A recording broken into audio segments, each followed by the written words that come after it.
కలితాకుమి ఉన్నతి ప్రేక్షకులకు శుభోదయం. ఈరోజు మనం దైవ ప్రేరణ, మానవ స్పందనపై కొన్ని విషయాలను తెలుసుకుందాం.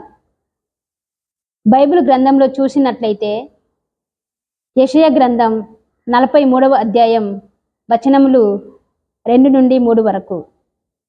నీవు లోతైన నీటి గుండా నడుచున్నప్పుడు నేను నీకు తోడుగా నుందును. నదుల గుండా నడిచినప్పుడు అవి నిన్ను ముంచివేయవు. నీవు అగ్ని గుండా నడుచున్నప్పుడు కమిలిపోవు. మంటలు నిన్ను కాల్చివేయలేవు.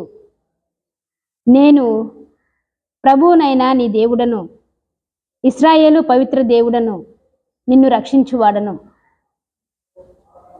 అయితే ప్రియ సహోదరి సహోదరులారా, దేవుడు ఈ వాక్యంలో చేసినటువంటి వాగ్దానం ప్రకారం ఈ న్యాచురల్ డిసాస్టర్లో ఎవరినైనా రక్షించాడా? ఎవరినైనా కాపాడా? దేవుడు తప్పకుండా రక్షించాడు, రక్షిస్తూనే ఉన్నాడు. ఎందుకంటే దైవ ప్రేరణే మానవ స్పందన. దేవుడు ప్రతి ఒక్క మనిషి యొక్క మనస్సులో ప్రేరేపణను స్పందింపచేశాడు. కాబట్టే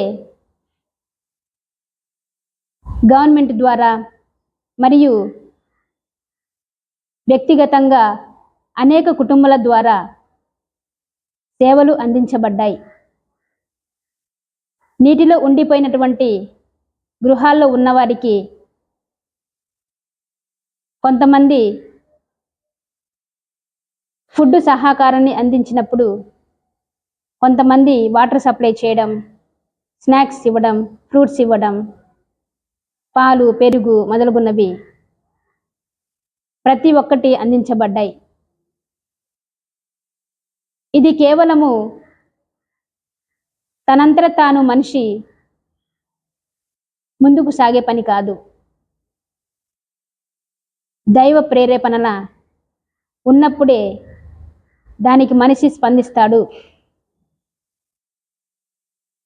కొన్నిసార్లు మనం వింటుంటాం, అడగంది అమ్మైనా అన్నం పెట్టదు అని.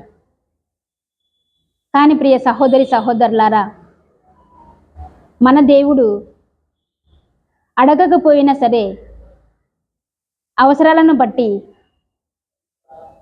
మన అవసరాలను గుర్తించి వాటిని సమకూరుస్తాడు.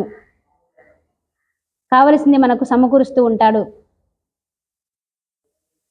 అలాంటి దేవుణ్ణి మనం తిడుతూ ఉంటాం, అవమానిస్తూ ఉంటాం, నిందిస్తూ ఉంటాం.